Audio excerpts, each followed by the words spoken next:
Hi everybody, Chantel here, and today I wanted to talk about plant communication. The other term I use for it is natural communication. So this is something that I have started to teach about a little bit, or hold space for rather. It's something that I remember wanting a teacher to guide me on a bit earlier when I was learning about herbs.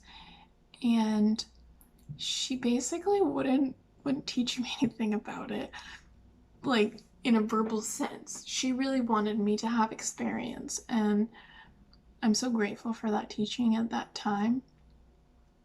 And now I have a deeper understanding of what she was actually trying to teach me, or guide me towards rather, because the language of plants is something that I feel is really individual in some ways, of people how they communicate, how they are receptive, and what they're used to, and in terms of their worldview and their perspective and background of what is actually possible.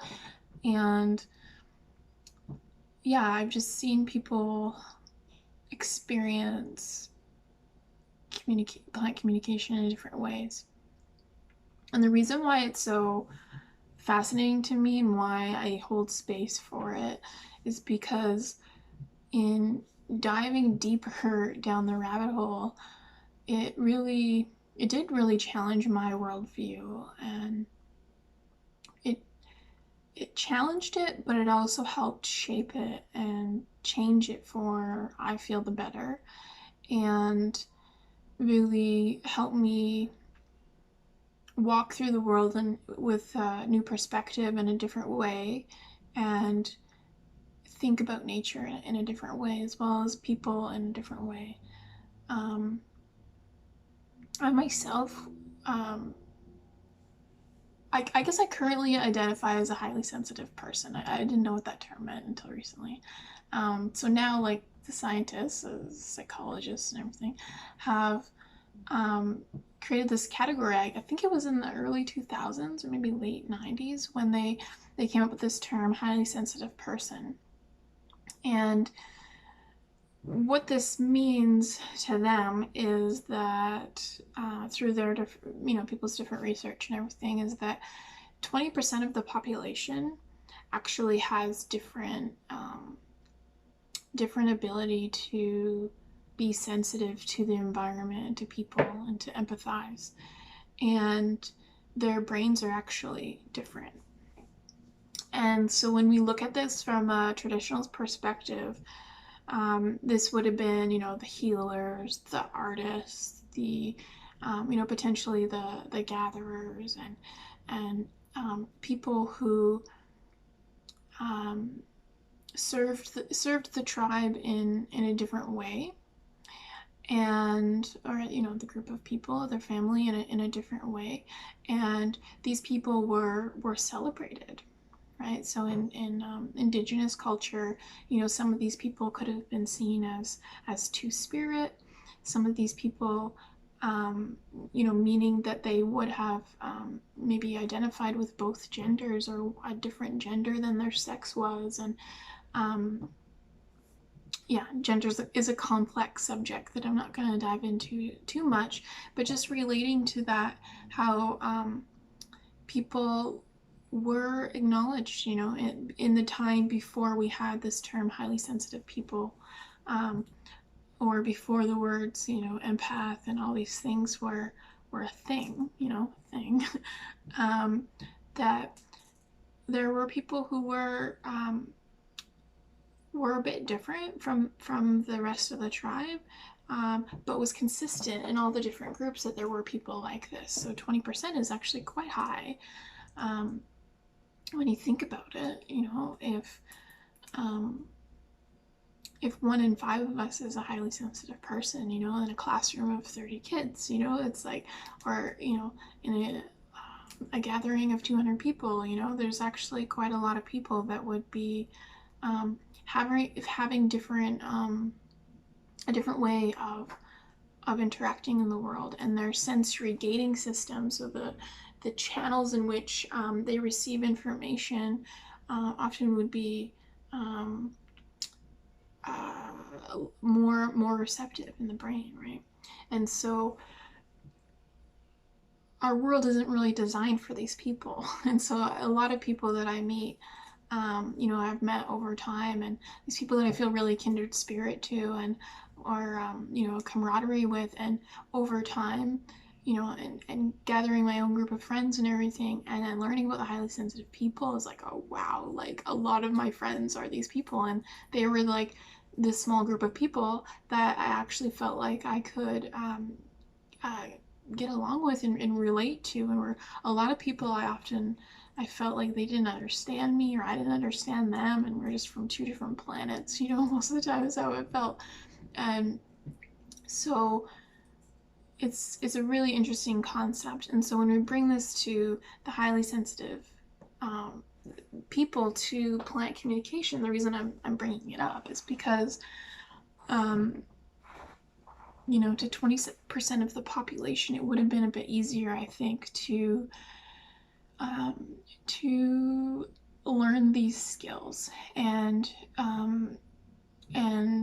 be open to receiving, and that those people would be messengers, for the rest of the people to share what they're picking up on, right? So it's a really interesting thing about First Nations cultures, indigenous cultures around the world, is that they use plant medicine before science existed, right? So science is kind of the tool that we use to prove or disprove things, or it's a method of measurement and observation, right?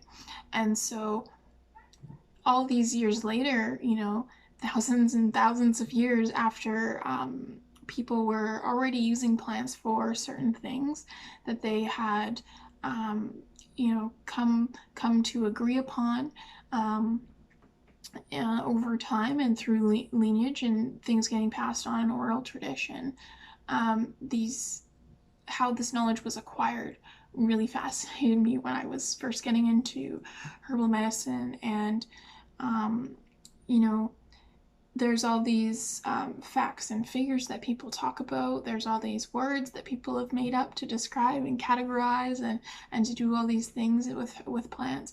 And we're like, okay, but how did our ancestors figure all this out with all your, with all your categories and all this stuff? So it's been something really important to me. I've been a long time meditator as well. Like I started in my teens. And so getting to know myself on a more subtle level, getting more sensitive over time, and kind of like, I think a lot of people, this happens, we're very sensitive when we're younger, and then we try to like block being sensitive because it's too much a lot of the time. And so then for me, it was like I blocked myself a lot, and then it was like a process of letting that the block and the kind of erode away so that I could be sensitive and learn how to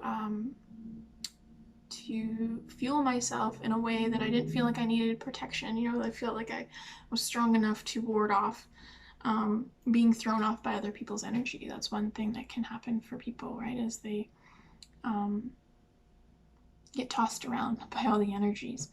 And so I feel that, the practice of plant communication, um, the reason I call it a practice even is that it does take dedication and the ability to show up for ourselves, and also show up in the natural world with plants so that we can learn their language, because it's a little bit different than ours, or that we're the language that we're used to using.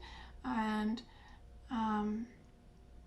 yeah, what's coming for me right now is interesting. Is it reminds me, and I haven't made this connection before. It reminds me of like the intuitiveness that can happen between people. How there's, I'm just thinking of my brother, my younger brother, who's a bit closer to my age, that I remember moments of like we just like look at each other and we like knew what was going on, right? In relation to like the things that we laugh, right? Because it would be like something would remind us of something in the past, you know, in a personal joke or whatever between us, and then we both look at each other and laugh, knowing what the joke was without any words, you know.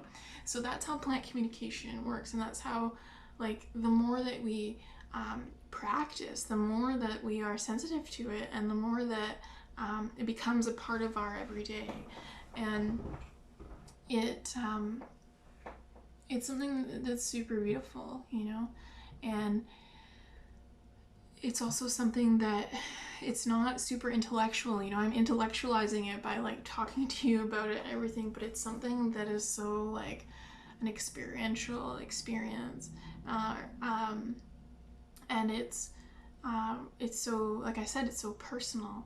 And so my role really when I hold space for people to learn plant communication is just holding space for them to explore and for them to go inside themselves and to learn, or keep using this word learn. It's like it's not learn, it's kind of like unlearning, but it's about experience and be able to really feel their what their intuition feels like, how it communicates, and then relating that to plants and tasting plants and the actions of plants, um, and what comes up for us.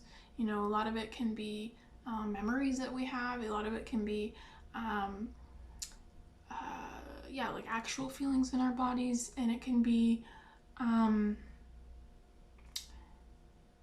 um, it can be like subtle communications that we're not used to. So it takes that practice, right? And over time we begin to learn to feel a plant, actually feel what it feels like, feel the energy of it without knowing it. You know, it's like one thing to I have a bunch of plants in front of me from just another class I was doing, but like there's one thing to like, this is mullein, so to like to know mullein by sight, right? Um, to be able to identify it, right? And then, you know, that sight triggers like whatever we know intellectually about it, right? So it's like, oh, mullein, yeah, lung tonic. Oh, yeah, it's really good for flexibility and da, da, da, you know, these different things.